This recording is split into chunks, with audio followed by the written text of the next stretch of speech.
ఈరోజు చాలామంది కూడా క్రిస్మస్ శుభ సందర్భంలో అనేక రకాలైనటువంటి శారీరక సంబంధమైనటువంటి కార్యాలతోటి ముస్తాబవుతూ ఎంతో సంతోషంగా ఆనందంగా గడుపుకునేటువంటి వ్యక్తుల్ని మన చుట్టుపక్కల ఉన్నటువంటి ప్రాంతాల్లో బహుశా మనం చూస్తూ ఉంటాం. అయితే క్రిస్మస్కి కేంద్రమైనటువంటిది యేసుక్రీస్తు ప్రభు వారి యొక్క జననం కదా. అయితే యేసుక్రీస్తు ప్రభు వారి యొక్క జననంలో దాగి ఉన్నటువంటి 7 ప్రాముఖ్యమైనటువంటి ఆశీర్వాదాల్ని ఈరోజు మనము చాలా కూలంకషంగా చూడబోతా ఉన్నాం.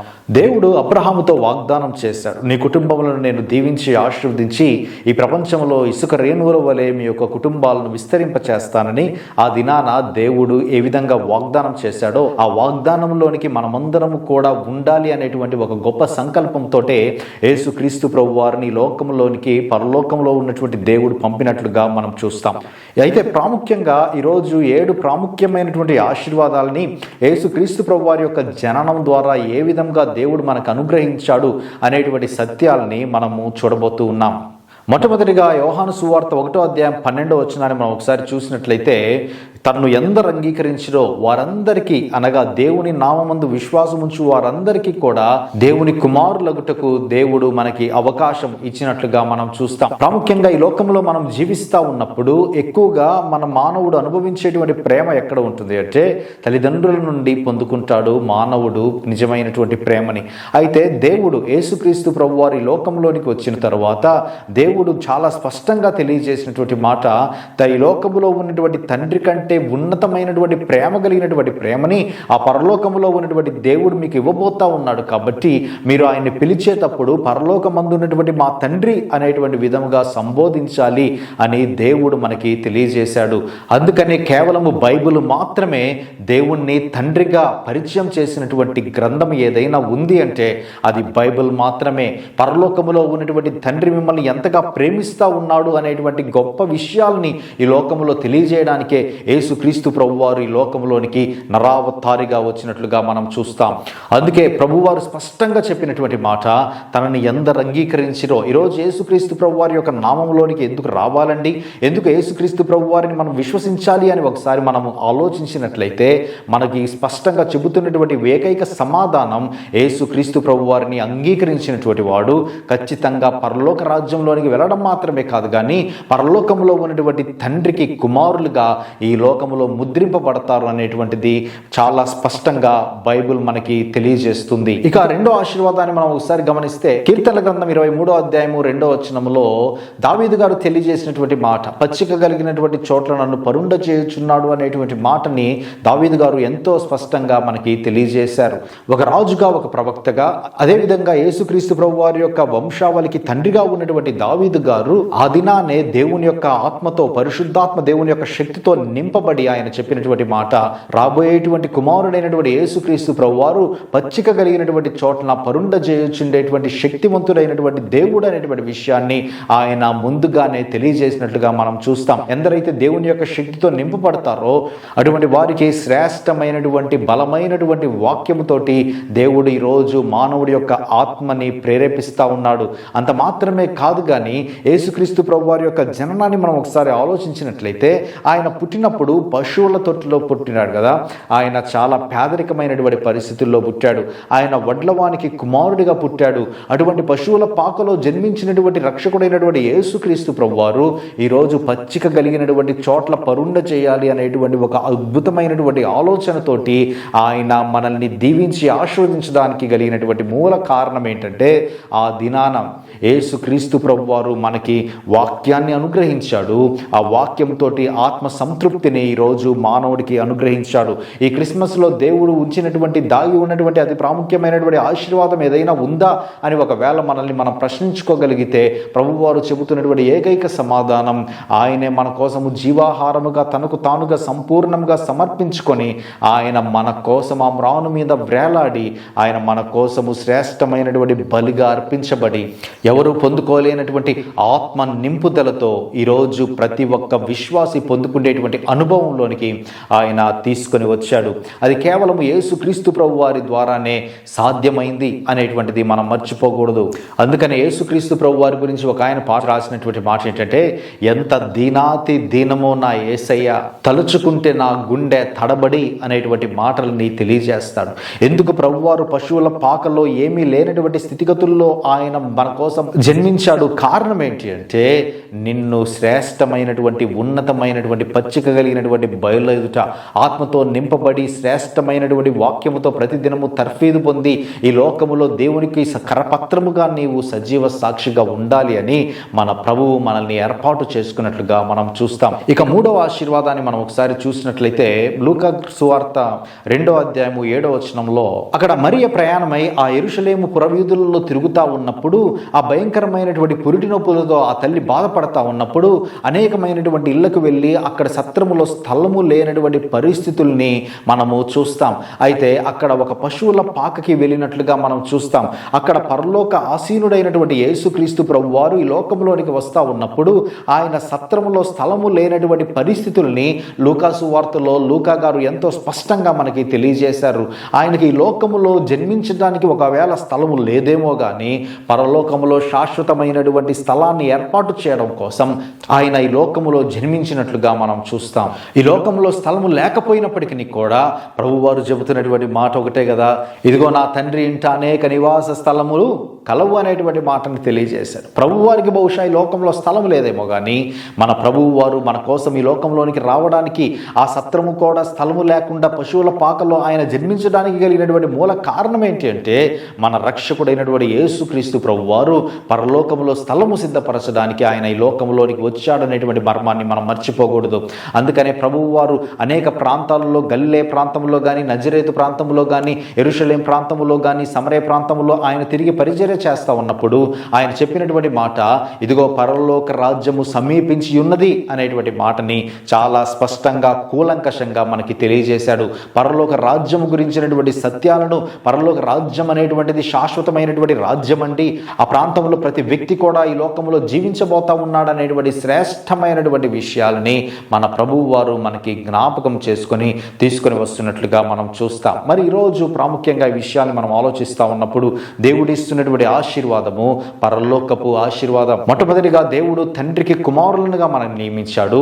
ఇక రెండోదిగా ఆయన పచ్చిక కలిగినటువంటి చోట్ల పరుండ చేసి శ్రేష్టమైనటువంటి జీవాహారమైనటువంటి వాక్యముతో ఆయన మనల్ని నింపాడు. అది మాత్రమే కాదు కానీ మూడవదిగా ఆయన పరలోకములో మనకి స్థలము సిద్ధపరచడానికి వెళ్ళి ఉన్నాడు. ఇక నాలుగో ఆశీర్వాదాన్ని మనం ఒకసారి చూసినట్లయితే యోహాను సువార్త 1వ అధ్యాయం 9వ వచనంలో, నిజమైన వెలుగు ఉండెను, అది లోకములోనికి వచ్చి ప్రతి మనిషిని వెలిగించుచుండెను అనేటువంటి మాటని మనం చూస్తాం.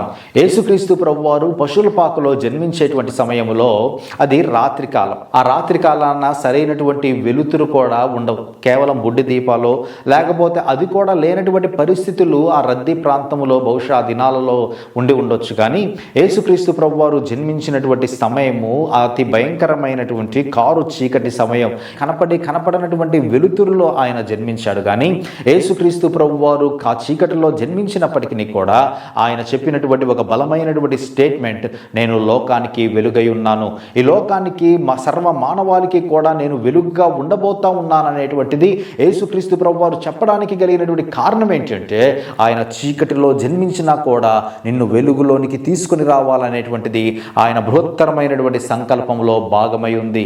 అందుకని మన ప్రభు అయినటువంటి యేసుక్రీస్తు ప్రభు వారు వెలుగులో నిన్ను నన్ను నడిపించడం కోసం ఆయన ఆ భయంకరమైనటువంటి కారు చీకటిలో ఆయన జన్మించినట్లుగా మనం చూస్తాం. అందుకే ప్రభు వారు చెప్పినటువంటి ఒక మాట, నేను లోకమునకు వెలుగై ఉన్నాను. అవును, ఈరోజు దేవుడు లోకానికి వెలుగై ఉన్నాడు.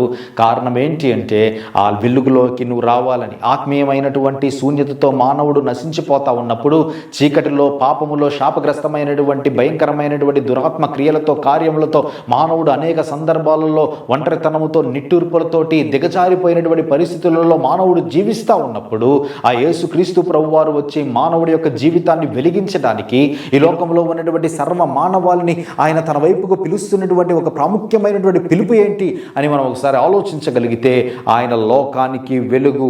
ఈరోజు సత్యాన్వేషకులుగా పిలువబడుతున్నటువంటి వారు ఈరోజు అనేక సందర్భాలలో ఏదైతే సత్యమైతే దాగి ఉంది, ఆ సత్యం గురించి తెలుసుకోవాలని ఆశపడేటువంటి వారు, అటు వారికి ప్రభువు వారు చెబుతున్నటువంటి అతి శ్రేష్టమైనటువంటి మాట, నేను మీకు వెలుగై ఉన్నాను. ఇదిగో చీకటి కార్యాలతో, చీకటి క్రియలతో ఒకవేళ నీవు నింపబడి చీకటిలో బ్రతుకుతూ వెలుగు కోసం వెతుకుతూ ఉన్నట్లయితే యేసుక్రీస్తు ప్రభు వారు నిజమైనటువంటి వెలుగుగా ఉన్నారు.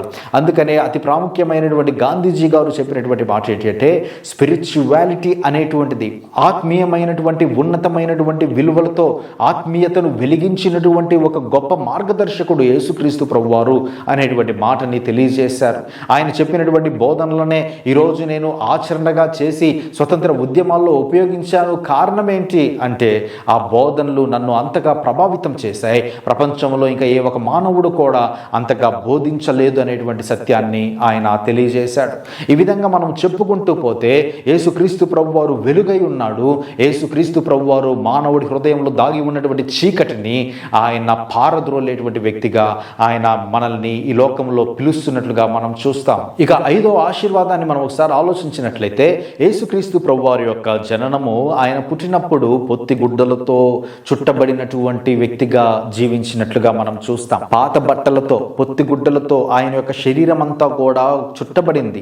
ఆ భయంకరమైనటువంటి దుర్వాసనలో ఆయన జన్మించడానికి కలిగినటువంటి కారణం ఏంటంటే, మనకు రక్షణని, నీతిని, ఆనందం అనేటువంటి వస్త్రములను ఆయన ధరింప చేయడానికే ఆయన ఈ లోకములో అంత దీనాతి దీనమైనటువంటి స్థితిలో జన్మించాడు అనేటువంటి విషయాన్ని ఆయన తెలియజేస్తున్నట్లుగా మనం చూస్తాం. పొత్తిగుడ్డలతో చుట్టబడినటువంటి అనుభవాలలో అనేకమైంది చిన్న బిడ్డల యొక్క జీవితాన్ని మనం చూస్తాం కదా. పొత్తిగుడ్డలతో చుట్టబడినప్పుడు ఆ యొక్క వెచ్చదనానికి పుట్టినటువంటి బిడ్డ ఎంతో భద్రత కలిగినటువంటి వ్యక్తిగా ఉంటాడు. అయితే అటువంటి సందర్భాల్లో, అటువంటి అనుభవాలలోనికి వెళ్ళినటువంటి యేసుక్రీస్తు ప్రభువారు మానవుడు కూడా భద్రమైనటువంటి జీవితాన్ని జీవించాలని, మానవుడు కూడా సంతోషాన్ని, ఆనందాన్ని తన జీవితంలో అందిపుచ్చుకోవాలని, మానవుడు కూడా అతి ప్రాముఖ్యంగా ఈ లోకంలో నీతివంతమైనటువంటి జీవితాన్ని జీవించాలి అని యేసుక్రీస్తు ప్రభువారు మనకి రక్షణ అనేటువంటి వస్త్రమును, నీతి అనేటువంటి వస్త్రమును, ఆనందం అనేటువంటి వస్త్రమును ధరింపజేశాడని కీర్తనకారుడు మనకి తెలియజేస్తూ వచ్చాడు. అందుకనే ఈరోజు రక్షణ మనకి ఒక వస్త్రముగా ఉంది. ఈరోజు సర్వ మానవాళి కూడా మరణం అనేటువంటి మార్గం గుండా ఖచ్చితంగా వెళ్ళవలసిందే. మరణం అనేటువంటి మార్గము నుండి తప్పించేటువంటి వాడు ఈ లోకంలో ఎవరు లేరు. కానీ ఎందరైతే ఈ లోకంలో యేసుక్రీస్తు ప్రభువారిని సొంత రక్షకుడిగా అంగీకరిస్తారో అట్టి వారికి రక్షణ అనేటువంటి వస్త్రము ద్వారా ఆ నరకాగ్నిలో నుండి దేవుడు మనల్ని కాపాడడం మాత్రమే కాదు, కానీ శాశ్వతమైనటువంటి పరలోక రాజ్యములో ఆయన మనకి నివాసం ఏర్పాటు చేశాడు అనేటువంటిది దేవుడు మనకిస్తున్నటువంటి సకలమైనటువంటి ఆశీర్వాదము. అంత మాత్రమే కాదు, కానీ ప్రభువారు తెలియజేసినటువంటి అది గొప్ప మాట, ఎందరైతే యేసుక్రీస్తు ప్రభువారి యొక్క రక్తంలో కడుగబడతారో అటువంటి వారందరూ కూడా నీతి వస్త్రము ధరింపజేస్తానని చెప్పాడు కదా. ఈరోజు నీతి వస్త్రములు, ఈరోజు మానవుడు మురికి పట్టినటువంటి వ్యక్తిగా, ఈరోజు మానవుడు అవినీతి పరమైనటువంటి వ్యక్తిగా ఉండి ఎక్కడ నీతివంతుడిగా అయితే బాగుండునో అని మానవుడు వెతుకులాటలో అనేక సందర్భాలలో అనేక ప్రాంతాలకి తిరుగుతూ తన యొక్క జీవితంలో భయంకరమైనటువంటి పాపము, శాపముతోటి ప్రతి దినము కూడా ఆయన దుఃఖపడి వేదన పడుతున్నటువంటి అనుభవాలలో ఈరోజు మానవుడు వెళ్తా ఉంటే, యేసుక్రీస్తు ప్రభువారు నీతి అనేటువంటి వస్త్రాన్ని మన మీద కప్పి నిన్ను నన్ను నీతివంతుడిగా తయారు చేయడానికి, ఆ శాశ్వతమైనటువంటి పరలోకములో తండ్రి దగ్గర మనల్ని కనపరచడానికి యేసుక్రీస్తు ప్రభువారు ఎటువంటి వస్త్రము లేకుండా కలువరి సిలువలో మరణించడానికి కలిగినటువంటి కారణం ఏంటంటే, నిన్ను నీతివంతులుగా తయారు చేయాలని, నిన్ను శ్రేష్టమైనటువంటి దేవునికి ఇష్టానుసారమైనటువంటి బలియాగముగా దేవుని ఎదుట నిన్ను కనబరచాలనేటువంటి ఉద్దేశముతోటి ఆ ప్రభువు మన కోసము ఏమీ లేనటువంటి వ్యక్తిగా, ఎటువంటి వస్త్రము లేనటువంటి వ్యక్తిగా కలువరి సిలువలో ఆయన మరణించాడు. కారణం నీతి అనేటువంటి వస్త్రాన్ని ఆయన ధరింపచేయాలని. అంత మాత్రమే కాదు, కానీ ఆనందం అనేటువంటి వస్త్రాన్ని నీకు ధరింపచేయడం కోసము ఆయన ఈ లోకములో ఎన్నో నిందల్ని, బాధల్ని, కన్నీళ్ళని, ఎన్నో సూటిపోటి మాటల్ని ఆయన పొందుకోవడానికి కలిగినటువంటి కారణం ఈరోజు నువ్వు నేను ఆనందంగా ఉండాలని. ఈరోజు ఎక్కడ చూసినా కూడా ఆరాధనలతోటి, ఎక్కడ చూసినా కూడా క్రిస్మస్ యొక్క సంతోషాలతోటి, ఆనందములతోటి ప్రతిదినము కూడా ప్రభువుని ఆరాధిస్తూ మహిమపరుస్తూ ఈ యొక్క అడ్వెంట్ డేస్లో, ఈ యొక్క నెలంతా కూడా మనం ప్రభువుని ఆరాధించేటువంటి సంఘాలుగా ఏకాంతముగా ప్రభు దగ్గర కూడుకొని, సామూహికంగా ప్రభు దగ్గర కూడుకొని సంఘములో మనం ఆరాధించగలిగేటువంటి సంతోషాన్ని, ఆనందాన్ని, పరిశుద్ధాత్మ దేవుడిలో సంతోషించేటువంటి ఆనందాన్ని అనుగ్రహించినటువంటిది ఎవరు ఎవరు అని మనం ఒకసారి ఆలోచించగలిగితే అది ఆత్మీయమైనటువంటి కన్నులను తెరిపించినటువంటి ఆ ఆత్మల కాపరి అయినటువంటి యేసుక్రీస్తు ప్రభు వారికే సాధ్యమైంది. ఈరోజు ఆనందము లేకుండా జీవిస్తూ ఉన్నావేమో, ఈరోజు దుఃఖము లేకుండా వేదనతోటి బాధతో ఒకవేళ నీవు జీవిస్తూ ఉంటే ఆ ప్రభు చెబుతున్నటువంటి మాట, ఇదిగో మరలా చెప్పుదును, మీరు క్రీస్తునందు ఆనందించుడి అని పౌలు గారు తెలియజేశారు కదా.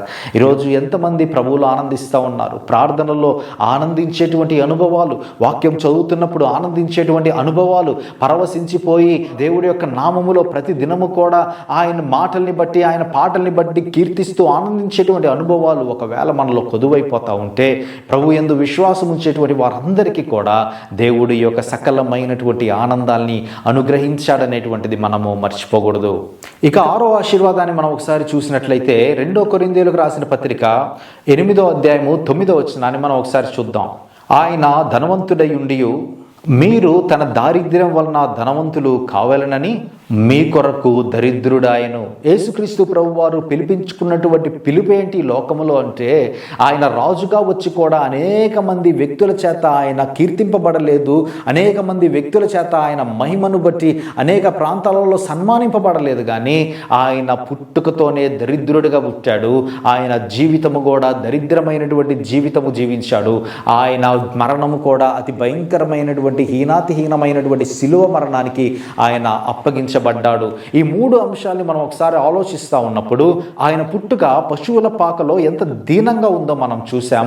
ఆయన జీవితం కూడా అంతే దీనంగా ఉంది. యేసుక్రీస్తు ప్రభు వారి దగ్గరికి వచ్చి, అయ్యా ఇదిగో నువ్వు నివసించేటువంటి స్థలం ఎక్కడా అని అక్కడ ఉన్నటువంటి శిష్యులు అడిగినప్పుడు ప్రభువారు చెప్పినటువంటి మాట, ఆకాశ పక్షులకైనను ఈ లోకములో తల దాచుకొనుటకు స్థలం ఉండును, కానీ మనుష్య కుమారుడికి తల దాచుకొనుటకైనను స్థలము లేదు అనేటువంటి మాటని స్పష్టంగా తెలియజేశాడు యేసుక్రీస్తు ప్రభువారు.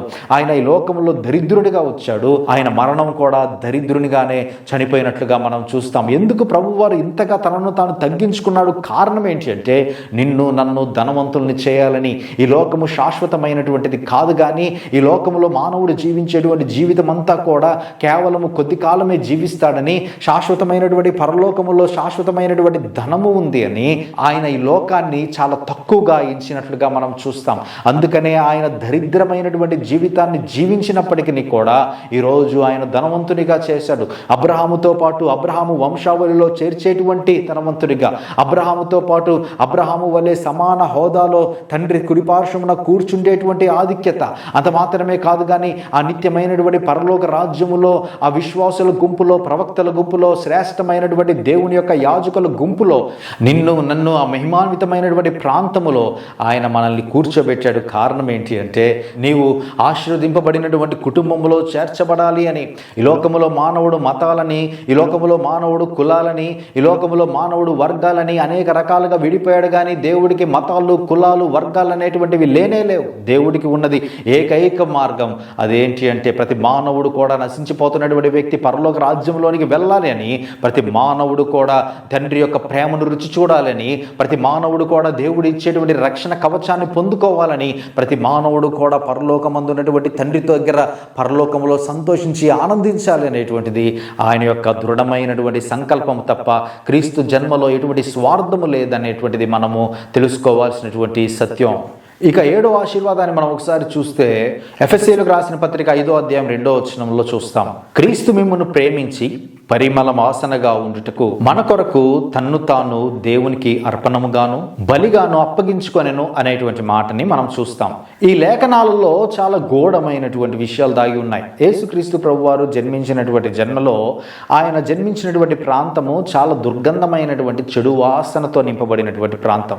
చాలా మురికి గుడ్డలు, మురికి ప్రాంతము, చుట్టుపక్కల ఉన్నటువంటి పశువులశాల, ఆ యొక్క తొట్టిలో ఉన్నటువంటి పశువులు తినేటువంటి తాగేటువంటి నీళ్లు, అక్కడ ఉన్నటువంటి ఆహారము, గడ్డి, ఆ చుట్టుపక్కల ఉన్నటువంటి అనేకమైనటువంటి మురికిపోయినటువంటి పరిస్థితులు, ఇవన్నీ ప్రాంతాల్లో ఆయన జన్మించాడు. అందుకే ఆయన జన్మం గురించి ఒక ఆయన ఏమని తెలియజేస్తాడంటే, ఆయన మురికి పట్టినటువంటి పరిస్థితుల్లో జన్మించినప్పటికీ కూడా పరిశుద్ధంగా జీవించాడు. పరిశుద్ధంగా జీవించడం మాత్రమే కాదు, కానీ ఆయన పరిమళ వాసనగా దేవునికి మన కోసము బలిగా ఆయన పరిశుద్ధ జీవితాన్ని అర్పణగా సమర్పించాడు అని ఒక ఆయన తెలియజేస్తాడు. అదే విషయాన్ని ఇక్కడ కూడా పౌలు గారు చెబుతున్నటువంటి మాటను మనం ఒకసారి ఆలోచించుకున్నట్లయితే, చూసినట్లయితే మన కొరకు తనను తానుగా అర్పించుకున్నాడంట. ఏదో ప్రత్యేకంగా ఎవరో కోరుకుంటే జరిగినటువంటిది కాదు, కానీ దేవుడే మనల్ని పరిమళ వాసనగా, సువాసన కలిగినటువంటి జీవితముగా, దుర్గంధమైనటువంటి పాపపు క్రియలతో, పాపపు కార్యాలతో, రోత బ్రతుకులతోటి ప్రతిరోజు కూడా మన యొక్క జీవితాలు, మన యొక్క పాప పంకిలమైనటువంటి పనులు, క్రియలు, మాటలు, చేష్టలు, శారీరక సంబంధమైనటువంటి అక్రమ కార్యాలు జరిగిస్తున్నటువంటి మానవుణ్ణి సువాసన భరితమైనటువంటి మానవుడిగా పరిమళ తైలముతో అభిషేకించేటువంటి అనుభవాలలోనికి తీసుకొని వెళ్ళేటువంటి ప్రత్యేకమైనటువంటి ఏర్పాటు ఈ లోకంలో ఎవరైనా చేశారంటే అది యేసు క్రీస్తు ప్రభువు వారు మాత్రమే అని పౌలు గారు బలంగా తెలియజేస్తా ఉన్నారు. అందుకనే పౌలు గారు చెప్పినటువంటి మాట, తనను తాను అర్పణగా బలిగాను సమర్పించుకున్నాడు నిన్ను నన్ను ధనవంతుల్ని చేయాలని. ఎంత గొప్ప త్యాగమో కదా. అందుకనే యేసుక్రీస్తు ప్రభు వారి యొక్క జీవితం గురించి గాంధీ గారు చెప్పినటువంటి మాట, ఆయన జీవితము ఎందుకు ఉన్నతమైనటువంటి స్థితిలో ఉంది, కారణం ఏంటి అంటే ఆయన ఎప్పుడు కూడా ఈ లోకంలో స్వార్థపూరితమైనటువంటి జీవితాన్ని జీవించలేదు, ఆయన ప్రేమతత్వాన్ని మాత్రమే బోధించాడు అనేటువంటి సత్యాన్ని తెలియజేశాడు. ఈ లోకంలో ఎవరు ప్రేమిస్తారండి ఇతరులను? ఈ లోకంలో ఎవరు ప్రేమిస్తారు శత్రువులను? ఈ లోకంలో ఎవరు ప్రేమిస్తారు కొడుతున్నా కూడా వీరిని క్షమించమనేటువంటి ప్రేమ ఎక్కడి నుండి వచ్చింది అంటే అది కేవలము పరలోక రాజ్యము నుండి మాత్రమే వచ్చింది. యేసుక్రీస్తు ప్రభు వారు మాత్రమే ప్రేమించగలడు, యేసుక్రీస్తు ప్రభు వారు మాత్రమే చేసి చూయించాడు. అందుకనే యేసుక్రీస్తు ప్రభు వారి యొక్క మార్గంలో ఈరోజు ఆయన యొక్క మార్గం గురించి అనేక ప్రాంతాల్లో బోధిస్తూ ఉన్నప్పుడు అనేక మంది ఈ లోకంలో ఈ మార్గం గురించి బోధించొద్దు అని చెబుతూ ఉన్నారు. కారణం ఏంటంటే అటువంటి కార్యాలు, అటువంటి బోధనలు ఈ లోకంలో మనము చేయడం చాలా చాలా కష్టం. మానవుడు ఊహలో కూడా ఈ విధంగా మానవుడు బ్రతుకుతాడా అని ఆలోచించినా కూడా బ్రతకలేనటువంటి పరిస్థితులు ఈరోజు యేసుక్రీస్తు ప్రభు వారు బ్రతికి చూయించాడు. అందుకే ఆయన నిజమైనటువంటి బలిగా, నిజమైనటువంటి సమర్పణ కలిగినటువంటి జీవితముగా ఆయన తనకు తానుగా ఈ రిక్తునిగా చేసుకొని మన కోసం సర్వస్వము దారపోసి తనకు తానుగా ఎంప్టీ చేసుకోవడానికి కారణం నిన్ను మహిమ సింహాసనం ఎదుట ఆయన కూర్చోబెట్టాలని.